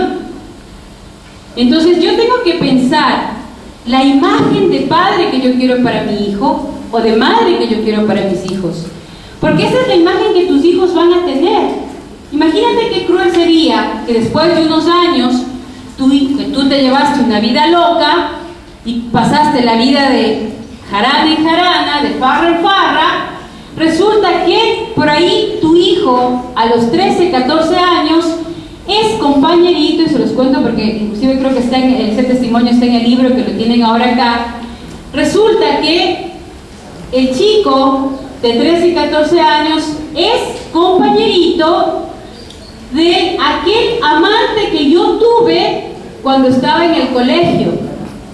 Y cuando se encontraron, el compañerito que tenía la misma edad, el papá tuvo la brillante idea, entre comillas, de decir: oye, ese chico que está ahí, ¿no es hijo de fulanita? ¿Sí? ¿Le conoces? ¡Claro! Sí, fue mi compañera en el colegio y era una terrible. Se acostó con fulano, se acostó con mengano, fue así, fue asado, fue cocinado. Y adivinen qué pasó. Que resulta que el chico fue, el compañero de grado, de curso de él, y le dijo: oye, tu mamá ha sido una así, asado y cocinado. Mi papá me dijo, si mi papá estaba con tu mamá. Claro, se puede imaginar los trompones que se armaron. Pero ustedes creen que ella a los 16, 17 años que vivió esa aventura loca, se imaginó que eso iba a pasar? Jamás. Entonces yo tengo que pensar desde siempre que lo que yo voy a decidir ahora puede afectarme a mí a futuro, pero puede afectar a otros a mi alrededor a futuro. Y esa es una decisión que la tengo que tomar antes de que los pantalones se aflojen. Usted ya tiene que pensar en cuál va a ser el resultado que puede pasar de esa experiencia. Me voy por acá porque si no el pobre que está ahí ya listo. Recuerden esto: si ustedes deciden tener sexo fuera de ese compromiso permanente que dura toda la vida, lo van a pagar, porque hay una consecuencia que vivir. hay una consecuencia que van a tener ustedes como resultado. Y en eso les decía, hay tal banalización a este tema que, ¿cuáles de los chicos que están aquí tienen un iPhone o un BlackBerry? De los jóvenes que están aquí. ¿Quién tiene un iPhone, un BlackBerry, un iPod? Solo préstemelo, les prometo que no me voy a llevar, préstame, solo préstame, nada más. Fíjense con el recelo que dice, esta señora no está tan confiable que digamos, préstame. No, un joven. No digo que usted sea mayor, pero a ellos les duele más. Mira, es un bebé. Era una joven, ¿no? Era una chica, préstame. De los dos, perfecto. Yo fui caballero. Sí, gracias, padre. Miren, a los dos pónganse de pie, les voy a hacer una propuesta.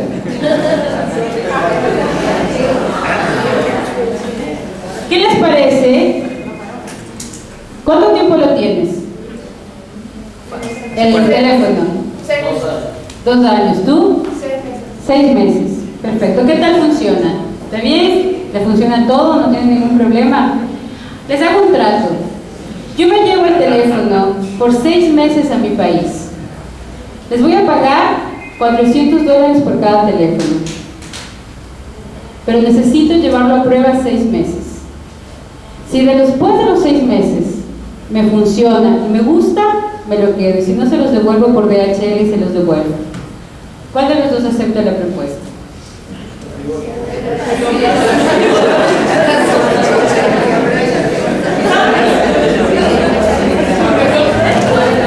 Un BlackBerry, que me imagino que les costó esfuerzo comprárselo, a lo mejor se lo regaló la mamá, pero un BlackBerry. Y el cuerpito latino lo entregan gratis. Ay, si no están pensando que si es que me costó mucho, si es que fue muy caro. No, gratis. Y muchas veces sin siquiera saber a quién se lo están entregando. Si es que se lo va a devolver sano o enfermo al cuerpo. Eso sí ya no se lo piensan. Valoran más sus tereques, no sé cómo lo llaman acá, sus cachivaches. Esto es más importante, el computador, el BlackBerry, que no me lo toques, que no me lo ensucies, que cuidado se cae al agua, que cuidado no sé qué, que tiene que poner no sé qué funciones. Todo, ¿saben cómo funciona? Se pasan horas de horas que le cargan música, que le cargan juegos, que saben que funcionan, que el pin de no sé qué para comunicarme con no sé quién. Se lo saben perfecto. Y entregan el cuerpo regalado. Digo, al menos una firmita para saber a quién hay que ir a decir, oiga, dé para los pañales, dé para la leche de los guaguas, hasta por si acaso, ¿no es cierto? Bueno, como no me los quiero quedar, yo ya los confundí, no sé quién es de quién, padre, si usted me ayuda, por favor. Y el primer costo físico que todo el mundo le tiene miedo, le tiene pavor y sale corriendo, adivinen cuál es. Después de una relación sexual, hombres y mujeres, adolescentes o no adolescentes, el embarazo. Les presento el monstruo más temido de la sociedad actual. El embarazo no es una enfermedad. Podrán sobrevivirla a él. Y las madres lo hemos hecho desde la prehistoria. No nos quedamos mancas, no nos quedamos brutas, no nos quedamos cojas, no damos a luz el cerebro, damos a luz un hijo. Y es más, después de dar a luz el hijo, quedamos con tanta fortaleza, con tantas ganas de vivir y de luchar y de echarle ganas a la vida, que conozco mujeres viudas con 10 hijos que han sacado adelante a todos sus hijos. Muchas de nosotros hemos sido capaces de trabajar, cuidar nuestra casa, cuidar a nuestros niños y estar absolutamente en todos, enfermas o no enfermas, con gripe o sin gripe, con fiebre o sin fiebre, dormidas o sin dormir, ahí estamos. Es más, si mañana, chicos, a uno de ustedes le pasa algo y tenemos que dar el pulmón, el riñón, el corazón, tengan la seguridad que estamos dispuestas a darlos. Porque si hay que dar la vida por ustedes, lo vamos a hacer. Porque una vez que llevas a tu hijo en el vientre, y una vez que le das de lactar, y una vez que le cambias los pañales, y no decir el dolor que es dar a luz un hijo. En mi tierra se dice el dolor de parir, es el dolor que hace mujer a una mujer. Después de eso, ay de aquel que tope con un pelo a nuestros hijos. Somos como tigresas encima de todo aquel o aquella que vaya encima de nuestros hijos. Y luego nos vienen con el cuento de que aborten, porque es un derecho. ¿Qué tal? Cuando esté en nuestras entrañas, en nuestro corazón, en nuestra sangre, en nuestra psiquis, dar la vida por nuestros hijos. Cuando esté en nosotros de manera innata, hemos nacido con útero, hemos nacido con ovarios, no por casualidad. Estamos preparadas, armadas para ser mamás. Nuestros pechos están preparados para dar de comer a los hijos, para dar de lactar a los hijos. No están por casualidad ni para seducir al primer macho de la esquina. Están preparados, nuestro cuerpo está preparado para ser mamá, para albergar hijos, para cuidarlos, para amarlos, para cunarlos. Y de hecho nuestra psicología, miren ustedes cómo abraza un varón. Abrace un varón al lado a su esposa o a su novia que está al lado. Abrace. ¿Cuál es la reacción innata de la mujer que está al lado? La mujer acuna. Abrace una mujer al hombre. Abrace. ¿Cómo lo abraza? Abrázalo con confianza. Automáticamente la mujer acuna, acoge. Y el hombre abraza, protege. Aquí estoy.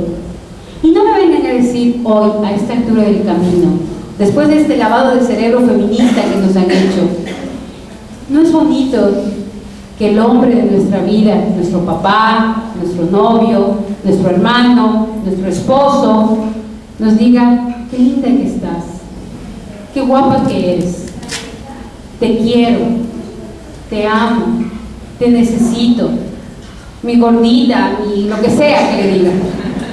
Sí, uno que se siente así como, ¡ay, qué bien que se siente!, ¿no? Entonces ahora nos vienen a decir que no, que las mujeres no tenemos por qué depender del afecto del hombre. Qué bien que se siente, dese un abracito, dese un abracito. Es así. O sea, no podemos ir en contra de lo que está inscrito en nuestra piel, en nuestro cerebro, en nuestro corazón, en nuestra alma. Juan Pablo II decía que nosotros somos femeninas no por nuestro cuerpo, nuestra alma es femenina. Es decir, nuestra esencia mismo es la esencia del ser mujer. Esa capacidad de amar, de entrega, de dar, que está marcada en nuestra alma.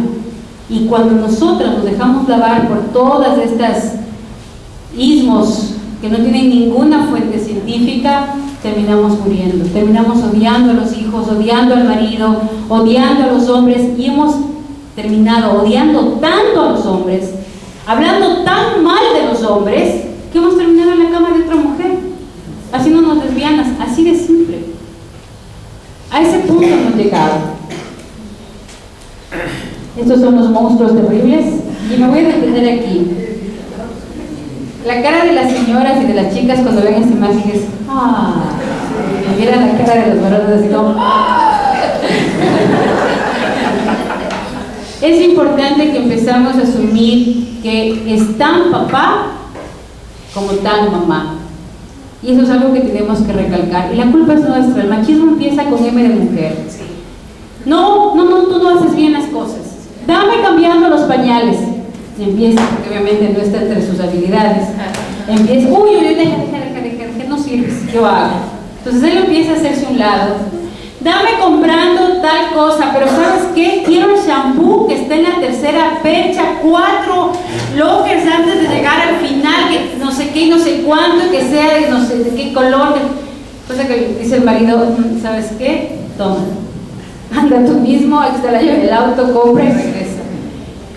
Mi amor, dame limpiando la cocina. Regresas y dices, pero ya está limpia, pero no sirves para nada, mira cómo está la cocina, está más sucia de lo que estaba. No le has fregado cargado con no sé qué, no le has puesto no sé cuánto, no le has puesto no sé dónde. Claro, y los vamos despechando del compartir la casa, del compartir los hijos, del compartir absolutamente todo, y cargamos nosotras con todo. Y después es yo solita con la casa, yo solita con la ropa, yo solita con los hijos. Sí, porque no has aprendido a compartir. Y ese es uno de los temas que está muy metido en nosotros y que es urgente darles a nuestros amados esposos, compañeros, papás, hijos, hermanos, la posibilidad de crecer como cualquier persona y de desarrollarse como cualquier persona. Y lo primero que decimos después de una relación es: no estoy embarazada. Y salen con una cara de felicidad, suelen venir al consultorio y decir: ay, qué alivio, Ampa, no estoy embarazada. Y la mala del Amparo les dice siempre: el embarazo es una buena noticia frente a muchas otras consecuencias a las que están expuestos y deciden tener relaciones prematuras. Y lo primero que les pregunto es: ¿ya te hiciste el examen de SIDA? Porque el embarazo se sobrevive, pero el VIH-SIDA no conozco uno que haya sobrevivido. Entonces, vamos a ver, las enfermedades de transmisión sexual. Hoy cada año 50.000 ecuatorianos, es una población de 14 millones de habitantes, 50.000 ecuatorianos se contagian de alguna enfermedad de transmisión sexual solo en el Ecuador. En los años 50 se trataban 50 enfermedades de transmisión sexual, en la actualidad hay más de 50, de 5 a 50. El 30% son de estas incurables. El problema de la revolución sexual, que nos dijo que la promiscuidad y las relaciones sexuales fuera del matrimonio son aceptables y hasta beneficiosas para los jóvenes. Y esto ha dado paso a innumerables enfermedades, incontables embarazos inesperados, y lo que nadie les está diciendo a nuestros hijos o a aquellos infieles que andan por la vida es que los corazones terminan destrozados. En el caso de los maridos o de las mujeres infieles, los corazones de nuestros hijos. Qué doloroso es ver a papás o a mamás que han sido infieles, cómo dañan a sus hijos, el dolor que sus hijos o sus hijas viven durante toda la vida sabiendo que mi papá le fue infiel a mi mamá, que mi mamá nos abandonó por irse con otro. Dejan de creer en el amor, dejan de creer en el matrimonio y es más, dejan de creer en ti como papá o en ti como mamá. Una de las enfermedades que yo siempre la denuncio porque es la más cruel con las mujeres es la clamidia. La clamidia es una enfermedad que te deja estéril para toda la vida, te daña todas las trompas de falopio, es una infección muy común en los órganos reproductores femeninos, aunque el 70% de sus víctimas no saben que la tienen. 25% de posibilidades de que sean estériles para el resto de sus vidas. Es una bacteria, no es un virus, se trata y se cura tomando antibióticos durante 10 días. El problema es que pocos son los que saben que la tienen porque no presenta síntomas, no te da dolor, no te da fiebre, no te salen llagas, absolutamente nada. Generalmente cuando la descubren es demasiado tarde y ya han contagiado a mucha gente. La clamidia es cruel sobre todo con las mujeres porque en el hombre casi no ocasiona ningún problema. El hombre contagia y cuando tú te contagias de clamidia, como no tiene ningún síntoma, si tuviste relaciones a los 15, 16 años, cuando vas a los 25, 26, 27 años, te casas y quieres ser mamá y pruebas 1 año, 2 años y no tienes hijos, lo primero que te va a decir el médico es que te hagas un examen de enfermedades de transmisión sexual. Lo primero es una batería de ITS o de ETS que se le conoce. Y si tienes clamidia, después de 6, 7 años, ya has quedado estéril para toda tu vida.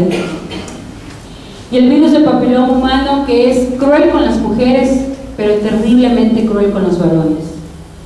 El virus del papiloma humano es una verruga muy parecida a la que suele salir en las manos, es prima hermana, mata a muchas más mujeres que el SIDA y nadie le está diciendo eso a nuestros hijos.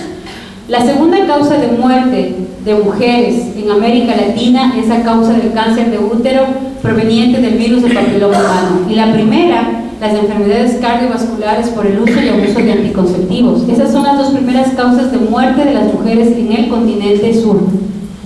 Puede permanecer sin ser detectado durante meses y hasta años, sin embargo la persona portadora la puede transmitir. Puede causar cáncer en los órganos genitales de hombres y mujeres y la mayoría de víctimas bordean los 30 años. El Colegio Americano de Ginecología y Obstetricia estima que el 46% de los adolescentes que llevan una vida sexual activa ya están contagiados. El 46%, porque el virus del papiloma humano se contagia vía cutánea, es decir, como el sudor de la piel. Y el círculo de contagio va desde el ombligo a los genitales, de los genitales una cuarta más abajo. Necesitas solamente el sudor de la piel. Cuando te das cuenta que estás con el virus del papiloma humano, que son las imágenes de la fotografía anterior, es porque ha tomado absolutamente todo el aparato genital por dentro y como ya no tiene dónde más crecer, empieza a salir. Y en el caso de la mujer, lo que hace es, si ustedes ven su dedito gordo de la mano, pónganle 1 centímetro más encima, ese es el tamaño de su útero si aún no tienen hijos. Y es ahí donde empieza a crecer y a crecer, y la mayoría de veces lo que hace es hacerse como una coliflor. Y este tumor se vuelve benigno o maligno. En el caso de ser maligno, que es la mayoría de los casos, esos son los casos de cáncer en el útero. Les estoy explicando la manera más casera posible, sin términos médicos. Y el SIDA, que todo el mundo le conoce, no me voy a detener mucho ahí, el síndrome de inmunodeficiencia adquirida. Este es el peor escenario, ya que es 100% fatal. Es un virus, no hay cura. La humanidad, con todos sus avances médicos, no ha podido curar en la historia ningún virus. Entonces la pregunta es, ¿hay sexo seguro? ¿Realmente existe? El preservativo no les da ninguna seguridad, entre un 10 y al 30% de fracaso en la prevención del embarazo. Es importante saber que el espermatozoide es, por ejemplo, 500 veces más grande que el virus del SIDA. Es como comparar una pelota de baloncesto con una canica. Y el preservativo jamás fue hecho para prevenir el SIDA, jamás. El preservativo fue hecho para evitar que el espermatozoide fecunde al óvulo, para eso fue hecho. Entonces, su función, que es evitar que el esperma llegue al óvulo, ya falla de 100, entre 10 y 30 casos de fallo, mucho más en el caso del virus del papiloma humano, del virus del SIDA, porque resulta que todos ellos son mucho más pequeños que el esperma. En general, todos podemos de una u otra manera contagiarnos una enfermedad de transmisión sexual. Aunque las mujeres somos las que albergamos al bebé y somos las únicas que podemos albergar al bebé, en el caso de las enfermedades de transmisión sexual, todos nos podemos contagiar. Hombres, mujeres, niños, blancos, negros, mestizos, todos. Y como son enfermedades que no se notan, yo no podría decir que el chico que está allá en el fondo tiene cara de virus del papiloma humano, o que la chica que está por allá tiene cara de clamidia, o que alguien que está por acá tiene SIDA. No, porque no es algo que tú lo ves al exterior, es algo que está hacia adentro, es microscópico, y cuando te das cuenta es porque realmente ya la enfermedad ha avanzado. Esperanza es una chica con la que nosotros trabajamos, inclusive fue a dar su testimonio en el Encuentro Mundial de Valencia. Esta chica nos comentó cómo se contagió de SIDA. Y luego vamos a hacer el ejercicio para, yo creo que con esto terminar la primera parte y luego pasar ya a la parte final. Si ustedes así lo quieren, si no, igual vamos de largo. El tema de Esperanza es una chica que conoció al hombre de su vida, guapísimo, dice que era el hombre más guapo, piel canela, ojos azules, pelito claro, grande, alto, y que le fascinó. Y a pesar de estar en una discoteca con su novio, este chico le comenzó a coquetear. Cuando fueron al baño, él le propone irse a un hotel, y ella, como ella dice, me derretí ante esa mirada, acepta ir al hotel, y tiene la noche más apasionada de su vida. Entonces, cuando siempre le preguntaban cuál ha sido la noche más apasionada de tu vida, se refería siempre a esa noche con ese chico al cual nunca más volvió a ver. Perdió su trabajo después de un tiempo, fue a aplicar a un banco, y en el banco le pidieron que hiciera un examen de VIH-Sida. Cuando llegó a la Cruz Roja a retirar el examen, le dice a la chica donde tenía que retirar que tiene que subir al departamento de psicología. En el departamento de psicología, la chica le empieza a decir: mire, yo quisiera saber cuántas veces usted ha tenido una relación sexual sin preservativo. Y ahí ella acuña la frase: yo he sido fiel usuario del preservativo, jamás en mi vida he tenido una relación sexual sin preservativo. Desde ahí, cuando se enteró de esto, ella usaba una camiseta que era que inclusive Vida Humana la ha comprado. Es una calavera cruzada como sinónimo de muerte, y abajo dice fiel usuario del preservativo, y la usamos en memoria de ella, porque ella dijo que jamás en su vida ha tenido una relación sin preservativo. Y entonces ahí la chica, la psicóloga, le empieza a decir: mire, sabe que existen casos en los cuales, a pesar del uso frecuente del preservativo, usted se puede contagiar de SIDA. Entonces ella estalla, ¿no? Pero ¿cómo? A mí nadie me lo ha dicho, eso nunca me dijeron, ustedes hablaron de sexo seguro, yo me creí, y ahora Lo que tenía que hacer es este ejercicio que vamos a hacer ahora y con esto vamos terminando. Ezequiel y Karen, ¿ya? ¿Cuántos años tienes, Ezequiel? ¿Tú? 16. Vamos a suponer que Ezequiel y Karen se acaban de conocer esta noche en un boliche, en una discoteca aquí en Mar del Plata, en esas noches de verano locas y acaloradas que suelen haber aquí. Y vamos a hacer una pregunta con relación a los dos. A ver, a este lado, que va a ser el lado de Ezequiel, ponte más de este lado y tú ponte más al otro lado. Un chico de 19 años aquí en Mar del Plata, ¿cuántas relaciones sexuales promedio puede tener? Hasta los 19 años, un chico de 19 años. En sus 19 años, ¿cuántas relaciones? A ver, este lado es el de Ezequiel, a ver. ¿Cuántos? A ver tú, ¿cuántas te das? A los 19 años, ¿cuántas relaciones? 5, 8, más. En toda su vida.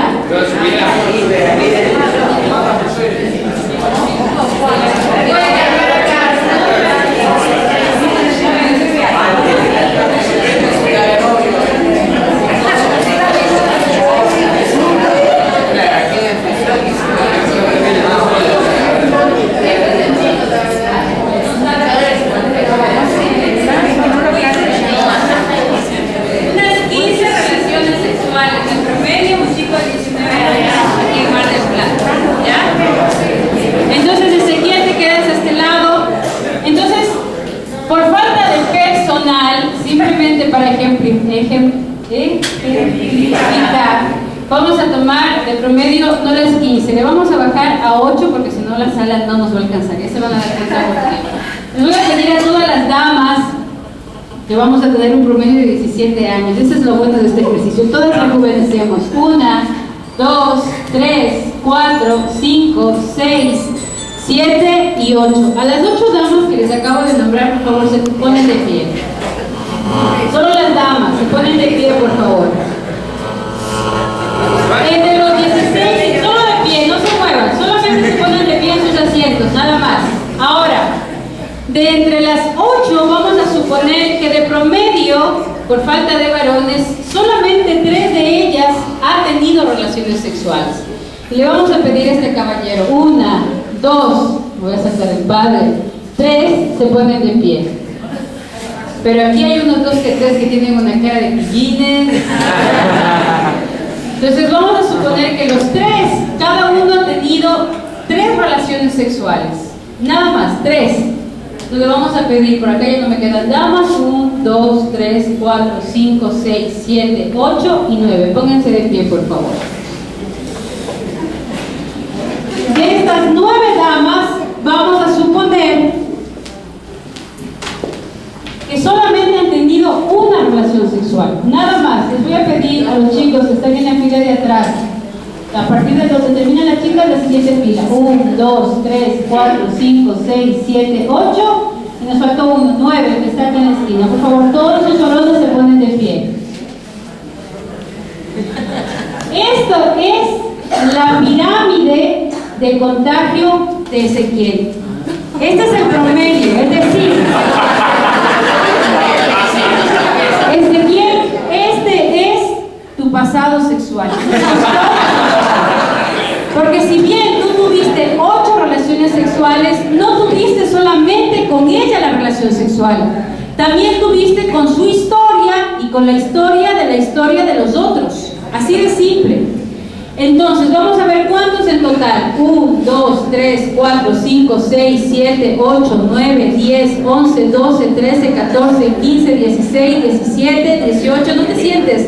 19, 20, 21, 22, 23, 24, 25, 26, 27, 28, 29, 30. Aplausos a los 30 voluntarios.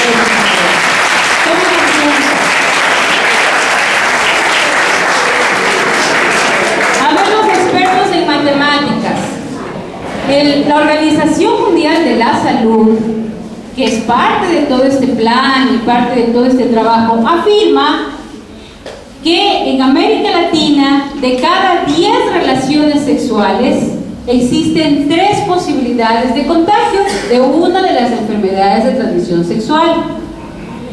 Si él tiene un promedio de 30 historias sexuales, ¿cuál es la posibilidad de contagio que ya tiene? 9.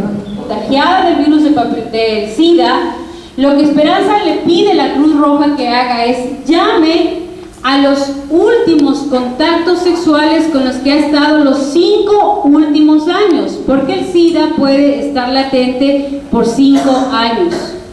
Cuando ella empieza a llamar, le contesta la mamá, imagínense, ¿no? Hola, ¿cómo vas? Hola, soy fulanita de tal. ¿Te acuerdas de esa noche en Mar del Plata, tú solo, yo sola? Sí. Qué emocionante. ¿Llamas para repetir? No. Llamo para decirte que tengo SIDA y que necesitas hacerte tú el examen y llamar a tus otras parejas. Cuando llamó a la casa de la noche apasionada, le dijo a la mamá que no podía acercarse y ella le dice, es que es debido a muerte. Y la mamá le responde, no importa que sea debido a muerte, él ya está muerto. ¿Y de qué murió? De SIDA. Así fue la deducción en la que ella sacó de conclusión, digamos, que fue esa noche apasionada la que le trajo SIDA. Entonces, cuando un chico y una chica deciden tener relaciones sexuales, no tienen relaciones sexuales con esa pareja específicamente. Cuando tú entregas tu vida a una persona, tu cuerpo a una persona, le entregas tu pasado, tu presente, tu futuro, la historia tuya de tu vida, tu carácter, tu forma de ser, tu manera de comportarte, tu manera de hablar, absolutamente todo, hasta las caries les entregas. Entonces yo tengo que pensar antes de entregar mi cuerpo al otro, ¿a quién le estoy entregando mi cuerpo? ¿Con quién estoy compartiendo mi vida, mi ser? Y eso es algo que solamente mientras creces, mientras maduras, mientras aprendes a tener muchas amistades, aprendes a decidir qué es lo mejor para mí.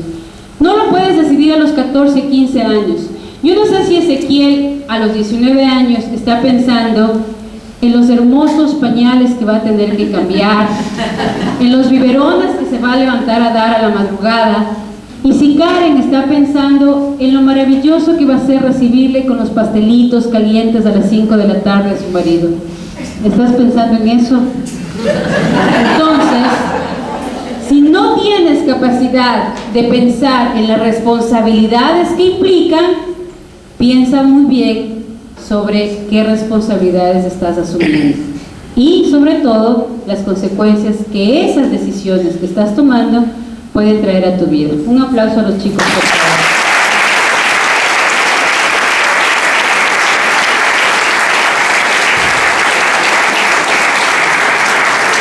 Y vamos a tomar un cafecito, vamos a tener unos 10 minutos de break y terminamos ya luego de unos 30 minutos y terminamos.